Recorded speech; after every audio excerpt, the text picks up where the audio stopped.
এখন seat cutting চলতেছে। এটা সুন্দর করে কাটিং করে নেওয়ার পরেই কিন্তু এখন টাইলস লাগাতে বের হবে। দেখা যাক আমরা কাটিংটা দেখতে পাই। কীভাবে কাটিংটা করে দেবে কিন্তু শেষ। এবার কিন্তু লাগানোর প্রসেসিংয়ে চলে যাচ্ছে। সে কিন্তু এখন লাগাবে, মাপটা ঠিকঠাক করে নিচ্ছে। বসছে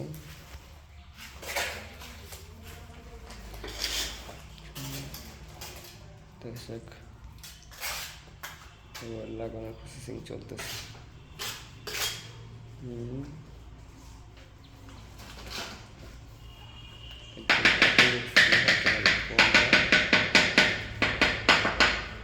তো মোটামুটি লাগানো প্রায় কমপ্লিট হয়ে গেল। প্রায় লাগানো সিমেন্ট দিকে সহজে কিন্তু আটকে ফেললো জিনিসটাকে।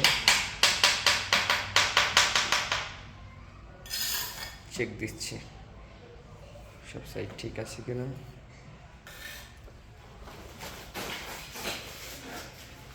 দেখেন এগুলো কিন্তু কমপ্লিট হয়ে গেছে। সাইডগুলা কিন্তু এখানে কাজ চলতেছে, নিখুঁতভাবে কিন্তু কাজগুলো করা হবে, দেখতেই পাচ্ছেন। এই সাইডগুলো পুরো কিন্তু ক্লিন। এই যে সাইডে দেখতে পাচ্ছেন ডান সাইডে মেশিনের ধাপের সাইডগুলো আছে, এগুলো কিন্তু কাজ করা হয়েছে। আজকে কিন্তু এই কালিশেবার কাজগুলো করা হয়েছে। দেখুন একটা অন্যরকম টাইলস দিয়ে কিন্তু ডিজাইনটা প্রসেস করা হয়েছে, দেখতেই পাচ্ছেন। আচ্ছা যাই হোক, আজকের ভিডিও এখানেই শেষ করছি। দেখা হবে অন্য ভিডিওতে। কি একটা অবস্থা দেখুন দেখুন কথা বলতে বলতে টাইস খুলে পড়ে গেছে। একটা কথার মতো কথা হলো, কি একটা অবস্থা। আচ্ছা মামা, কি হলো তোমার টাইসটা? কি হয়েছে?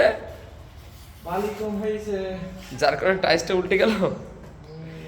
কি একটা অবস্থা হলো দেন।